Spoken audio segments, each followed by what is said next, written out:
Hey, what's going on, everybody? Today is December 8th. It's Friday, and you are listening and watching the Daily AI Show live. And today we have Beth, Karl, Andy, and I'm Brian. And we are talking about actually something super cool today. It was released by Meta. It's been around for a while. It's called Ego-Exo4D. That's not necessarily a product. Andy's going to dive into all of this for us. But it's more of a, as I got into it, it's kind of cool to see. It's like a research use case across 15 universities. Very, very cool stuff. So Andy is going to kick this off and help us understand what it is. And then we're going to have just a really good conversation about, like, what does this mean? What are the future implications of this? Where do we think it could possibly have a play in 2024 and beyond? And I think this is sort of a longer play. This isn't like a necessarily next month type of thing, but it's cool because we're looking at the research and what they're setting up for those future AR, right, VR, AI type scenarios for learning new things. So Andy, take it away. Okay, great. So this is really all about deep neural network training. And you might have heard that, the big large language models are, originally just text, and then they became multimodal. And to do that, what they did is they trained a language model on text, and then they also had like a thing called DALL-E, and they kind of strapped them together so that they could talk to each other. Well, imagine that instead of doing that, you train with all the different capabilities simultaneously. And I want to just give you an analogy. It's like when a baby is first born, it doesn't really know anything. And so it's taking on all this information. And as you might know, if you expose it to multiple languages, even in the early development of its brain, it's going to have that as a native ability. Well, what Ego-Exo dataset is for AI training is giving this native ability to be multi-track, multimodal. By the way, Gemini, which was just announced and released yesterday, has a diagram that explains how that Gemini model was trained from the beginning as a multimodal exercise. Yeah. That meant it was being fed all the different types of data at the same time. So now I'm going to describe what Ego-Exo training set was and how they built it. Okay, so it's a person wearing a camera, actually the Meta glasses, right? So the camera's right on their eyes, and they're being told to do a certain task. And at the same time, there's an exo video, meaning outside their body, video being taken of them doing it. It's probably multiple videos that way, like from different angles. And then in addition, there are sensors, so that if they're manipulating something on a table, for example, there would be sensors that can determine what the inertial force was that was used by their hand on that object. So now you've got video and sensor data, and then simultaneous with all of that, now this is all being recorded and time-stamped, all these different feeds at the same time into the same data set. And the other thing that's happening is there's commentators. There's a person who, first of all, the person who's doing the action is explaining what they're doing. So there's that one audio channel. Then there's another person who's describing from that view what the person's doing. So for the exo view, that person's explaining, I see they're doing this and this and this. And then there's yet another person who's critiquing the person who's doing the action. They shouldn't have done that. No, they should have done something else at that point. So all of those things together go into a blank deep learning model at the same time. And it gives that model this extraordinary ability to understand human actions from every perspective. It's really mind-blowing, because what that means is, now imagine just that I just then feed that particular model after it's used the Ego-Exo4D training, multiple dimensions, multi-track, simultaneous audio, video, sensors, etc. Once it's learned all that, now if I just give it one of those modalities, I just give it a picture of somebody doing something, it could then immediately translate that into a first-person perspective on what's happening, because it maps all those things in its native training. That's why it's incredible. That Meta invested an enormous amount of money to develop this training, because it's all about a wide range of applications that will be made possible. We'll go through some imagining about that in a minute, but it was 1,400 hours of simultaneous video of multiple different activities done by humans just to train the model so that it could do this kind of multi-track, multimodal understanding of human activity, which can apply to everything from avatars to training, and then that's enough as an introduction. Now let's go to what can we do with this once it's applied to models. That was fantastic. I just want to add more numbers to what you said, because you mentioned the 1,400 hours. They had 839 participants in their first go, over 131 sites around the world. They had over 5,000 takes, and this went across 1, 2, 3, 4, 5, 6, 7, 8 different modalities. So, or not modalities, but activities: cooking, music, soccer, health, basketball, dance, bike repair, and rock climbing, or I think specifically bouldering is what they talk about in there. So these are just the ones they started with. So Andy, as you were saying, I think it's a really good visual. You know, I have these, I put my glasses on. Okay, now we can take the visual. It maps in real time where my head, spatial recognition of where my head is, where I'm looking down. So if I'm a cook, since that's the one they did cooking, and they had expert chefs, and they're moving their hands around and prepping things. And then there's 4 GoPro cameras that take on the entire situation. And so what I really love about this is that they were saying in this research that there's plenty of ego data, meaning plenty of data from the glasses. But what they didn't have is the combination of the exo, what's going around you and stuff. And what they feel like this is, number one, now the largest data set of Ego-Exo. And that's what they're working towards. And that it can do a couple things. Obviously, humans training humans. It can also train robots, though. And I think that could be really, really helpful, because if you're going to create the next robot chef, or what's it called? What's the prep chef called? The sous chef, right? If you're going to create the next great sous chef, every day I come in and I chop these vegetables, I prep these onions, I do this thing, right? And it's you know, a lot of times it's maybe a starting point to being a full-time chef or the head chef or whatever. And you come in, you're a sous chef, but you want to replace it by a robot. I can imagine having down the road, having this type of data. 2 things. One, you could train other humans how to go through the process of being a really great sous chef, how to efficiently move through the kitchen, all of these things. But then it could also perhaps teach a robot the human intricacies of being a sous chef. So it's not just pure algorithm and AI, it's actually showing the movements and how a human would move through that space in order to either mimic it or perhaps improve it. And I think it's really, really interesting. Of course, we could take this to any use case on there. So yeah, that's kind of sort of where I was. And I do want to share a screen. I know we talk a lot. There's people who listen to us on podcasts, but there's a lot of people who watch us on video as well. And so I thought it'd be interesting if you guys want to share some of the different websites they have about this. I went and followed them on YouTube.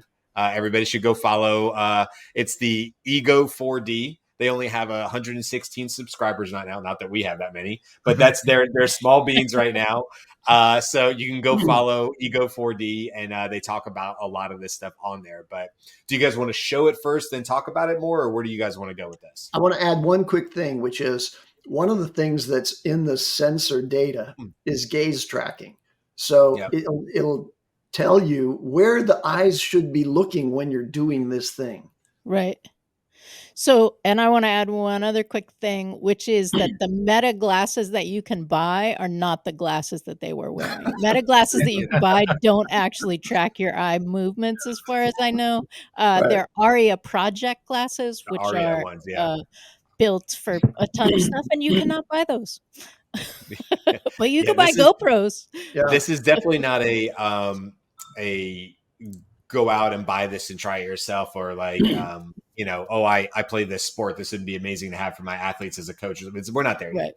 But that is certainly where this could be going. But we'll leave sort of that towards the end. But let me just share really quick what this looks like, so people who can see it. And if you're listening to us on the podcast, look, this is a great opportunity to listen to this conversation, but then head over to on Spotify. You can see the video once we upload it. You can obviously go back and see the replay on LinkedIn or on YouTube. And so if you're curious and you're listening to us in the car or something like that, or you're in transit and you don't have the opportunity to look at a screen, totally get it. But, this is a great way to go back to this episode. And so you can see some of these cool things. So let me just go to this first one. We'll just go to the window here so I can just kind of click through the different ones. I won't be able to do any audio at the moment. But if we just scroll down here, this is just a very short clip. It's kind of tiny on the screen here. I can make it a little bit bigger. But you can see it appears to be somebody cooking with maybe like a spice in a small kitchen with a little kind of like a hot plate. And it's her view and image on the left, but then it's also showing the black and white sort of like spatial up top. And then you're seeing the view from all 4 cameras that are around the kitchen. So like one's on a tripod, but some of the other ones are on like smaller little stands sitting on her countertop. And that's giving a full representation of everything that she's doing. It also, though, is tracking sound in like 7 different ways. So sound is a huge, audio is a huge different part of it. Here's another cook. In this one, we're seeing them cook on hot plate as well. Now we're looking at somebody changing bike tires or doing bike repair. And we're seeing all the different, 4 different viewpoints, as well as the in-person. Not sure this one's a dancing one that they're showing now. Somebody playing piano. Obviously, that would be a huge one when we think about learning new instruments and things like that. Obviously, playing piano. CPR is the next one on here, which would be amazing as a former firefighter EMT. And everybody should be learning how to do that. And now they're showing basketball. So, and then what they did was, you can see on this screen here, I'll make this, that's kind of big. Here we go. We'll make that even bigger.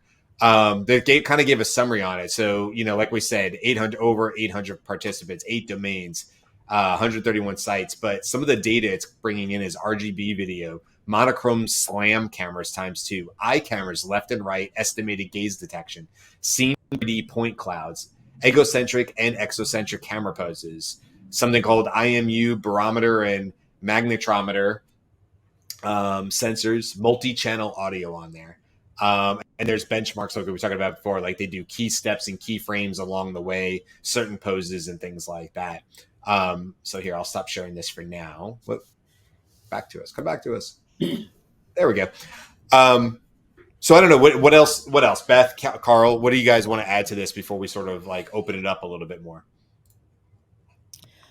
I think what I was responding to, because I was the one who suggested this, was the idea that this is going to change the way that people get trained for activities, right? Because now you can train potentially without being in the specific thing.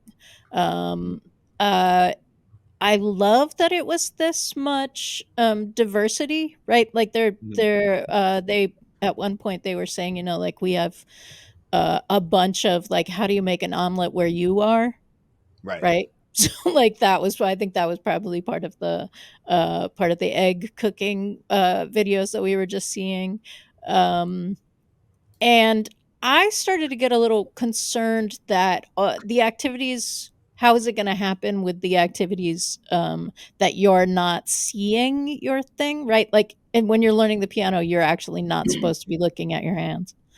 But it looked like that was a fisheye lens, so that the hands were seen in that piano video. And so then maybe the whatever this ends up being, like an Oculus or something that you're wearing, says you've dropped your wrist. You've dropped your left wrist. Go ahead and pick it up, and is able to give you that kind of feedback that you can't get unless you are specifically looking where you're not supposed to look. Yeah, and that's in the field of augmented reality, which is Right. Those are AR glasses that you're describing. Like, they'll probably be see-through. You can, they'll look like glasses like this, but it'll also be like a heads-up display that can give you visual information, like even a modeling of what you should be doing, overlaid on where you're doing it. No, move over here, farther, that Right. kind of thing. Yeah. Karl? I love this idea. Go ahead, Karl.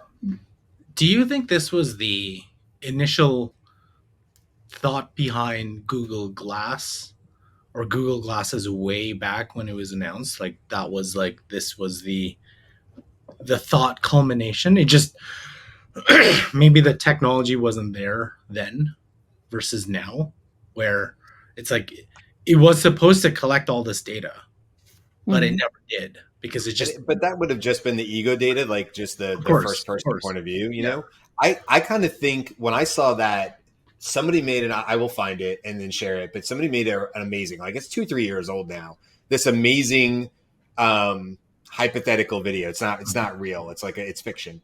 But what it is this this woman in like maybe Japan, and she's got glasses on, but there's an overlay on like real life, kind of like a heads up display going down the screen. Now you can do with like Google Maps, where it'll be like, oh, there's a Starbucks around that corner, but like as you're looking on the map going this direction, it's actually painting it on that building. You're like, oh, there's the Starbucks, right? Whatever the case is.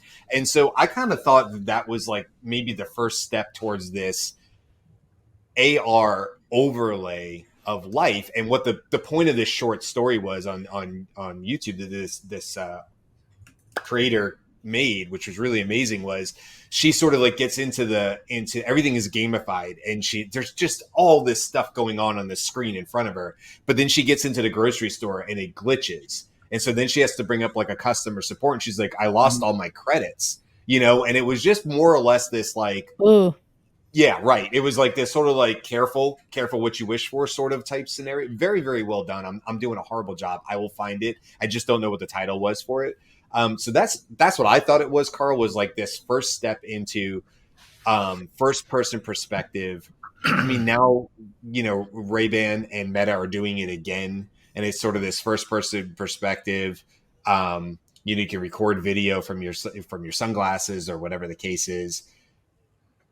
I don't know. To me, it seems like it's all going towards some future state of actual overlays in AR, like where Apple Maps or Google Maps is now integrated, or Waze or something like that, and I'm getting real-time data as I'm walking the streets of New York City or something like that. That's where I thought of it. I was thinking about like, do you remember the old adage, I think my phone's listening to me, right? It's like, oh, I think but they don't, your phone doesn't need to, because it's literally triangulated with, the towers and proximity to other phones, right? So all that data, you can infer a lot of stuff. But I believe of like from an AR perspective, not only are you collecting data, I think the eventual goal would be, if we're doing this in real time, everybody around you or some people around you are doing the same thing, which means you can, whatever company, Meta, Google, whoever, can do the exact same thing, triangulate data, and then the more people use it, you get both types of data sets to provide even more information to the user, because it isn't just it's contextual to your surroundings and environment. But that would require everybody having one of these things, similar to everybody having some sort of phone or application that is inside whatever device you own. So is Tesla doing this? Does Tesla have cameras inside the car? Because Tesla has cameras outside the car. They do. So that's what I was. The thing is, Tesla is not just Tesla's not a car company. It's a data company. Right. Yeah. Right. Which means like every single Tesla out there. Yeah. Well, they're collecting the data. They're collecting the data from the cameras, but you'd imagine a Tesla. It's not far off, like your Tesla with another person's Tesla. They're both feeding data to each other, which then gives the context overall. So I can imagine that would be the same thing with all these tools if they're all connected to each other. Well, like a lot of things, this stuff usually starts a lot of times in the military, right? You know, I can think of not heads up displays, but heat mapping, like the heat map guns that we used to use in firefighting. I'm sure they're much more advanced than when I left being a firefighter, but that was something that came directly from military and then was coming down to civilian use, and then going even just not civilian, military to government, right? Because I was working for a local government, and that's where a lot of this stuff was being tested. But you can see huge implications of that. If I go into a burning building and it's completely blacked out, but I can see heat signatures, that means I can find bodies. That means I can find the source of the fire, because it's very disorienting in that space. You can hear, but it's a weird thing to say that you can be 3 feet from the seat of the fire burning, but you can't see it. Like, you want to, you think I can see the fire, it's backdraft, and you can't, right? So I can imagine this type of technology when I think back to, I know here comes a firefighter story, but when I think back to the training and going into simulated burning buildings where we would just burn stuff in big 50-gallon drums and then block all the windows at our training facility. And then you would go in crawling and try your best to simulate. But of course, that building has to be able to redo the fire over and over and over again, right? It's big concrete steel structures, not a house. But you could simulate it, right? You could open up the roof, you could open up a window and make the air move certain ways. I would think something like this could be massive for training, because you could technically have firefighters on the outside, firefighters on the inside wearing this type of device, this Ego-Exo, cameras inside the space. And then to your point, Andy, like the narrative, right? Okay, that's good. But as you came around the corner or you reached up for the door, it needs to be this sweeping motion, not a grab thing. That's not how you find a door handle in a completely blacked out space. You sweep the wall like this. And you also have a tool and you sweep the floor like this. How do you get the cameras though? How do you get the camera? Like I'm thinking, sorry, maybe I missed something. If the building is burning or the structure is burning, well, sure. Like the camera. It's a training environment. No, but I mean, like in a real environment, I was just thinking about it too, right? You won't be able to put the cameras. That'd just be ridiculous. Like these this is training, right? We're talking about a training scenario. Yeah, but in a real situation, I can imagine. I don't know if this would work in real time, or would it be more of like it's for training, but in real time situations, it wouldn't work, or like, because I'm thinking like firefighters should have some. You could get an exo camera in using some kind of mechanized drone, like the fire retardant or resistant drone could have a camera on it that's going through and has multiple visual fields, like ranging from infrared to real highly attenuated visibility that you couldn't get as a human. I feel certain the military is already doing. Do you remember that dog that Amazon has or whatever? Like, it was like, what possible use would this? Like, now I'm like, wait a minute. If you had that type of like thing, it could be a dog, like a robotic dog that goes into a burning building and gives you the mapping. It doesn't have to be a dog shape. It could be whatever shape, but it gives you the map. And then as a firefighter, you go and it's like, you have the mapping with. It could also, I'm just ripping on this, by the way, but you could have multiple, like every fireman going into the building has camera, right? Mm-hmm. And those are all being fed to the dog. The dog has a camera, and the dog can call the shots. Say it knows where everybody is, and it can determine using its sensors where people are in the building and so on. And I'm sure the military already uses this kind of. Well, and look, the days. Okay, so just to end on the firefighter thing. Back in the day, guys that I started with, so they were 20 plus years, but I was a rookie, hung off the back of the fire truck with no tether line and just rode to the call like you used to remember in the movies. That shit did not happen when I was a firefighter. I was in a climate, unless the truck broke down and we were in the backup, I was 90% of the time in a climate controlled environment in the back of the truck. Our engines had 4, 6, 7 people could have fit inside that engine. when the guys that I was working with, they were like, yeah, you know what it used to be like? It would rain horribly. The front of the cab would be the driver and the captain, window, outside seating on a bench, just getting poured on, and the captain wouldn't even turn around and look at you through the window, just not even recognize that you're back there getting, crushed in the weather or whatever. That wasn't my experience. And the reason I say that is there's been such advancements in that. One of the leading causes of death for firefighters are heart attacks. And people would think, oh, that's because it's strenuous putting out fire. No, they die in the after effect of cleaning up and doing all the mess. It's extremely, hard on the system and the body and stuff like that to go and crawl through stuff or whatever. But I think the days of having humans inside burning buildings are limited. I don't know how soon, but to your point, Andy, like stuff like this, where you can train now a inanimate object, a robot, several sizes and different robots that all have unique specialty skills that can be deployed off of the typical fire engine and scan the system and look for human life, right? Because that's first property, life, property, safety, right? All those things. I don't think you're going to have to put a firefighter in the building, and not in an extremely dangerous situation like that. And I thought it sort of threw it up on the screen, but I removed it. Had the stage. There we go. I just wanted to show this because this is kind of what you were saying, Karl, about it being live. I think this is more what I see in terms of live.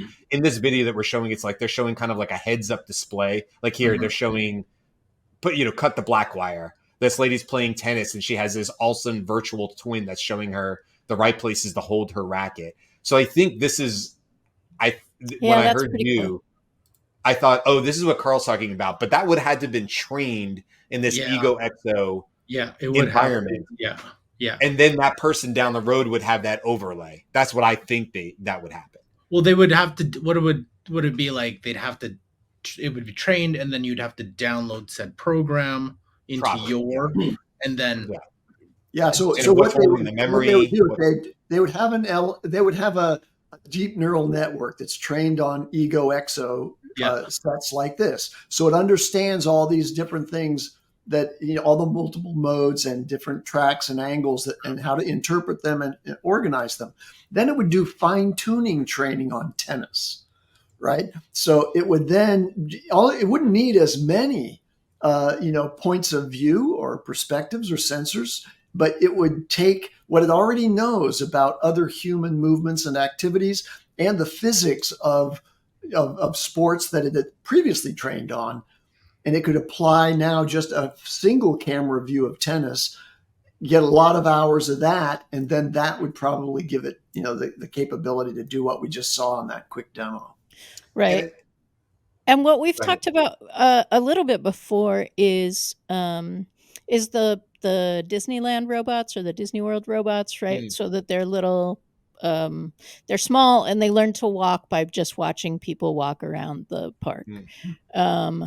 This is giving robots that kind of feed of information without having to be in the situation. So you could, in a warehouse or a training lab, simulate all of that experience and then come out with a much better trained kind of scenario. I think that's a great example. I'm not sure that the Disney World thing is purely for training. I believe that the people in Disney World are also being trained not to be freaked out when the robots are walking next to you because. Well, I think that's a great example. Though my dad, the Disney World. My dad was, when he retired in 2005, he was the VP of worldwide aircraft-based maintenance for Delta Airlines, and one of the things they worked on really, really hard was where do you put the tool set for each mechanic so they don't have to walk far to get the optimal tool to do the job, right? I mean, you can imagine if you cut down in Delta Airlines, if he cut down on 10,000 steps a week, what that meant to the bottom line for Delta, right? Well, let's just duplicate the tool set. Let's put 3 of them on the floor, whatever the case is. So I can imagine how Disney World, something like that, where it's trained first on this Ego-Exo, cameras are there set up around the plane, or Disneyland, Disney World, Main Street, USA, and then they put with all the people in the crowd. They say, okay, the people who do the trash in Disneyland, Disney World, wear the glasses. We've got cameras set up so we can capture everything going on in the busy crowd. And it's training the data on how that person a human would interact with the crowd, manipulate, and still get the task done in the most efficient manner.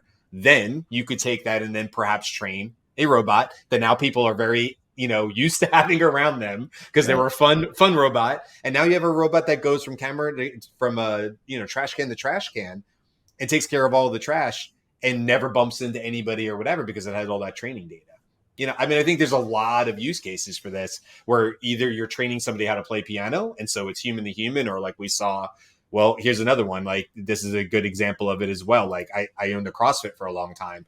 This is Maddie Rogers doing a clean and jerk. So I just want to show this in slow-mo. If I'm looking this at as a coach, there's a lot going on here. I want to see that she gets past her knees before she scoops in. I want to make sure her elbows are straight. She gets to what's called triple extension right there. Then her elbows bend. Then she drops. The bar kind of, hovers for a second. And she pulls herself under a bar, a very heavy bar. And then she stands it up and she has the second piece here. She has the drive with the knees over the toes, triple extension again, and she drives herself under the bar to catch it. Very, very, very complex to do that movement. People like her make it look really, really easy. It was one of the hardest things for me to teach CrossFitters how to do. And we would do slow motion video with PVC pipe and all that kind of stuff. But yet again, something like this Ego-Exo in the future would make this much easier on me as a coach trying to explain triple extension and why it's not okay to bend your elbows before the bar gets past your knees, right? And so on and on and on and on. Just more examples that kind of flow through my brain. Okay, we're sort of at time here, but like any other ideas of like maybe where this is going? Did anybody have any sense of a timeline on this? Because this really is more research than out in the world. This is the same thing with it keeps going back to Google Glass. I think, like, to me, it has to have some sort of sustained adoption for a longer period of time to get the right data. I think to get the data, like, they can't just do this in like a lab or like like only a few people can be testing these things. Like, you eventually have to put it out in the wild, and then even after you put it, you need a lot of people to be able to feed it the type of data that you need to collect so that it could like be better. And I feel like that's where AR and VR are kind of at the, we've been talking about this for what, nearly a decade now, where it's like everyone's all hyped about it, and we saw it's amazing, but the adoption, I'm like, what's preventing people from adopting?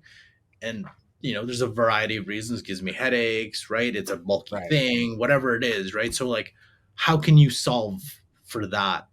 And little known fact, in 1990, I was the head of a company that launched VR experiences with head-mounted displays and magnetic tracking of a hand device and your head. And so it's been around for a lot more than a decade. VR. I mean, in 1990, I was 12 and I was playing with it at Dave & Buster's. So there you go, Andy. Yeah. It's like kind of the same thing. That's the one.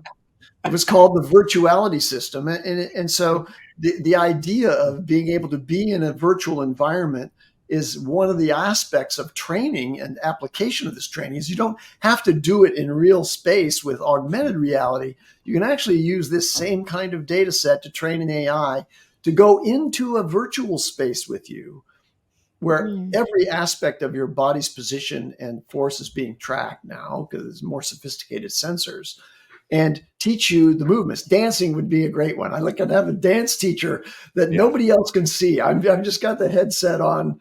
It's a nice one that I can see through as well, but I'm immersively involved with an instructor that's driven by AI. Right. Yeah. Right. And so then, like, are you in, like the Blue Man Group onesie?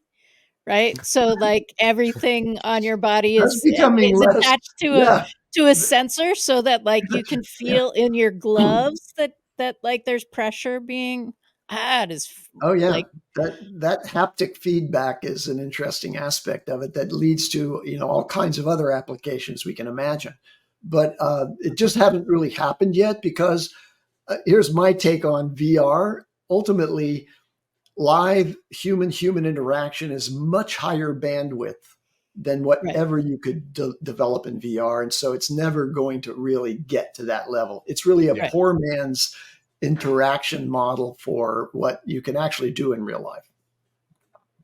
all right. Well, let's wrap this one up today. I know I got to run. Karl already had to run. Let's see. Next week, here's what we got coming up next week. Monday, we're talking about is AI killing SEO. There was an X post, a Twitter post that came out that we want to talk specifically about about a guy who created basically 1,600 blogs and took 3 million viewers off his competitor. Is that ethical? Is that the right thing to do? Is that killing SEO? We're talking about that on Monday. Tuesday, OpenAI assistants. So you have custom GPTs, but then you also have assistants. And we haven't really talked about assistants on this show, but you can create assistants and deploy them directly on your website. I don't know that people necessarily know that's an option. So we'll talk about that on Tuesday. Wednesday, we got the news. Thursday, the rise of pop-up custom GPTs. This is something, Beth, you brought up, and I think it's really cool. Super excited to talk about that. And then Friday, we're going to do our deep dive review of Perplexity. So all of us are going to use Perplexity. Andy's already using it. Other people are already using it. I'm going to start using it for the next week now.